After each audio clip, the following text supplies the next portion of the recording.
नमस्कार, मैं हूं देवांजलि मोइत्रा। पश्चिम बंगाल में रविवार के दिन वो हुआ जो पिछले 70 सालों में कभी नहीं हुआ। शाम 6 बजे सीबीआई की टीम कोलकाता के पुलिस कमिश्नर राजीव कुमार को शारदा चिटफंड घोटाले से संबंधित केस में पूछताछ के लिए उनके घर पहुंची थी। दरवाजे पर तैनात गार्ड से टीम कमिश्नर से मिलने के लिए कहा तो गार्ड ने उन्हें दरवाजे पर ही रोक लिया और थोड़ी ही देर बाद कोलकाता पुलिस ने सीबीआई की टीम को हिरासत में ले लिया। ये खबर जैसे ही राष्ट्रीय मीडिया में आई, देश की सियासत में घमासान मच गया। देश के इतिहास में ऐसा कभी नहीं देखा गया था कि सीबीआई की टीम को राज्य की पुलिस ने ही हिरासत में ले लिया हो। हालांकि 3 घंटे बाद सभी अधिकारियों को छोड़ दिया गया, लेकिन सूबे की मुखिया ममता बनर्जी खुलकर कमिश्नर राजीव कुमार को बचाने के लिए मैदान में कूद पड़ी। दीदी सीधे राजीव कुमार के घर पहुंच गई। राज्य के हालात ऐसे हो गए थे कि एक तरफ तो सीबीआई के दफ्तर को सीआरपीएफ के जवानों ने घेर लिया, तो वहीं दूसरी तरफ कोलकाता पुलिस ने अपने कमिश्नर के घर को किले में तब्दील कर दिया। इस टकराव को देखकर हर किसी की सांसें थम गई थी और लड़ाई सीबीआई बनाम कोलकाता पुलिस की जगह राज्य बनाम केंद्र हो गई। ममता बनाम पीएम नरेंद्र मोदी बन गई। ममता बनर्जी ने आरोप लगाया कि केंद्र सरकार अपनी तानाशाही चलाने की कोशिश कर रही है और लोकतंत्र के संघीय ढांचे को तोड़ना चाहती है। वहीं बीजेपी का आरोप है कि दीदी राज्य में अपनी दादागिरी चला रही है। देखिए, स्थिति कहां तक पहुंच गया है, यहाँ कोई घटना का अनुसंधान, इंक्वायरी भी नहीं कर सकता है सीबीआई। इसलिए पहले से ही सीबीआई का खिलाफ एक वातावरण बनाने का प्रयास हमारे मुख्यमंत्री कर रही थी। उनको डर था कि उनके ऑफिसर, उनके पार्टी के लोग इस घोटाले में लिप्त हैं, कभी ना कभी एक इंक्वायरी होगी और सच्चाई सामने आएगी। आज बंगाल के लोग जो चाह रहे थे कि चिटफंड का घोटाला जो हुआ है उसमें न्याय हो और लोगों जो दोषी उनको सजा मिले, इसमें जो लोग व्यवधान डाल रहे थे, इस प्रक्रिया को जिन्होंने सबसे ज़्यादा कॉम्प्लिकेटेड बनाया उसमें से एक है राजीव कुमार जी। वो सीट के वो मुखिया थे और आज बार बार उनको नोटिस भेजने के बाद भी वो सीबीआई का हवाले नहीं हुआ और सीबीआई उनका घर तक पहुंचा उनको पूछताछ करने के लिए, और उससे घबराई हुई मुख्यमंत्री वहाँ पहुँच गई जा करके और उन ऑफिसरों को अरेस्ट किया गया है। तो इसका मतलब क्या है? हिंदुस्तान का कानून का बाहर है बंगाल। कानून व्यवस्था संविधान यहाँ कुछ नहीं चलेगा, अपना ताना से ही चलाएंगे चीफ मिनिस्टर। ये बंगाल के लोगों के सामने बहुत बड़ा प्रश्न है। The BJP duo, the Juggalbandi, the Jumla Jodi of Mr. Amit Shah and Mr. Modi cannot fight the Trinamool politically. They know that they will never be accepted in Bengal, so they are resorting to this political vendetta, especially after what they saw on January 19th at the United India rally. I mean, look at the language which was used by Prime Minister Modi yesterday at a public rally. That's not the language expected from the Prime Minister of India. Actually, the BJP knows the Trinamool slogan is the right one. 2019 BJP finish. So that's what is happening today. They know that is happening. They are breaking every institution. And today what happened was unprecedented. They landed up at the 40 CBI officials, and I'm not blaming the officials, remember, because officials have to do what they're told to do by this Jodi.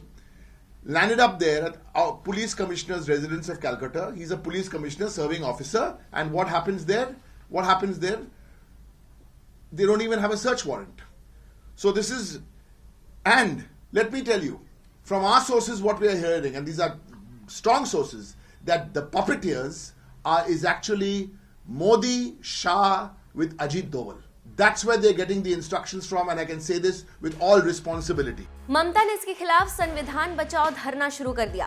रात 8 बजे ममता metro channel के पास लगातार धरने पर बैठी रही। ममता के इस धरने को विपक्षी पार्टियों ने भी समर्थन दिया है। इनमें कांग्रेस अध्यक्ष राहुल गांधी, दिल्ली के मुख्यमंत्री अरविंद केजरीवाल, तेजस्वी यादव, अखिलेश यादव जैसे नेता शामिल हैं। लेकिन सवाल ये उठता है कि सीबीआई की कार्यवाही से दीदी इतना क्यों बौखला गई? क्या कोई ऐसी बात है जिसे वो छुपाने की कोशिश कर रही है? The constitutional mechanism in the state of Bengal, West Bengal, has completely collapsed.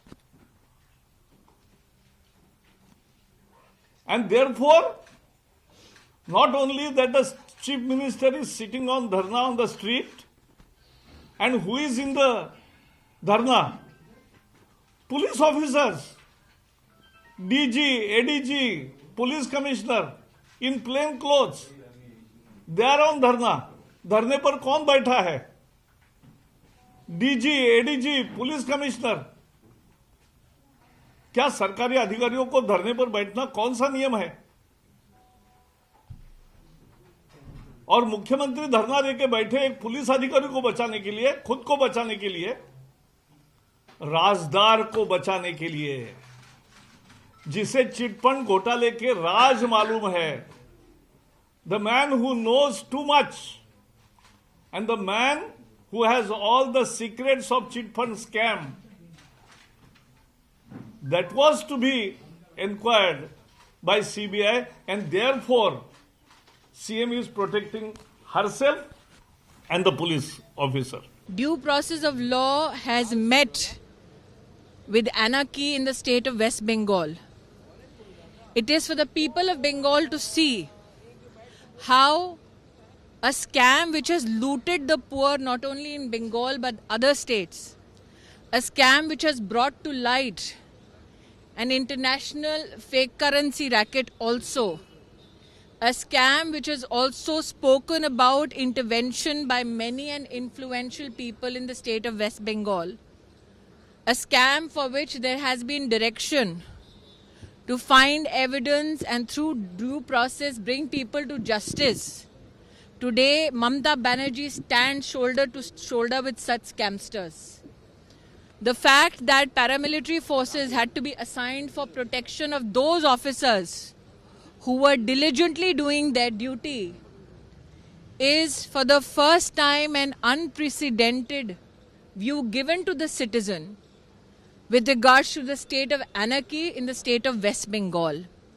Today, the Home Minister has spoken in the House with regards to details of what transpired in the state of West Bengal. He has appealed that Mamata ji take back this attack on the federal structure and an attack and stop obstructing justice. दरअसल CBI साल 2013 में सामने आए Sharda chit fund घोटाले में राजीव कुमार से पूछताछ करना चाहती थी। शारदा चिटफंड घोटाला बंगाल का एक बड़ा आर्थिक घोटाला है। इसमें 40,000 करोड़ रुपए की हेराफेरी हुई। आरोप है कंपनी ने लोगों से पैसे ठगने के लिए लोक लुभावन वादे किए। लोगों को 34 गुना बढ़ाकर पैसे देने का वादा किया गया था। इस घोटाले में कई राजनेताओं के नाम भी सामने आए थे। दरअसल राजीव कुमार ने ही 2013 में चिटफंड घोटाले की जांच टीम का नेतृत्व किया था। उन पर आरोप है कि उन्होंने इस जांच के दौरान कुछ खास लोगों से जुड़े सबूतों के साथ छेड़छाड़ की या उन्हें गायब कर दिया। सीबीआई की टीम इसी सिलसिले में राजीव कुमार से पूछताछ करना चाहती थी। राजीव कुमार ममता बनर्जी के सबसे भरोसेमंद अधिकारी माने जाते हैं, लेकिन जिस तरह से उनसे पूछताछ के मामले पर पूरी राज्य सरकार सामने उतर आई, उससे कई सवाल उठने लाजमी हैं। आखिर वो कौन सी बात है जिसके सामने आने से टीएमसी की मुश्किलें बढ़ सकती हैं? अब ये मामला सुप्रीम कोर्ट में पहुंच गया है।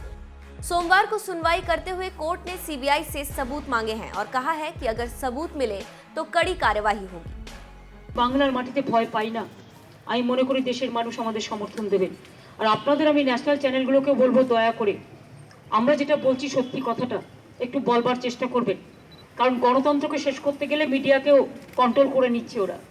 গণতন্ত্রে কেউ যাতে কথা না বলতে পারে বিচার বিভাগকে কন্ট্রোল করার চেষ্টা করছে। এবং তখন থেকে ওরা কালকে প্রধানমন্ত্রীর বক্তৃতা আপনারা দেখেছেন কি ল্যাঙ্গুয়েজে উনি কথা বলেছেন। একটা প্রধানমন্ত্রীর কাছে একটা রাজ্য সরকারের সামান্য সৌজন্যতা থাকে, সমস্ত সৌজন্যতা নষ্ট করে দিয়ে। এবং কালকে উনি থ্রেট করে গিয়েছিলেন।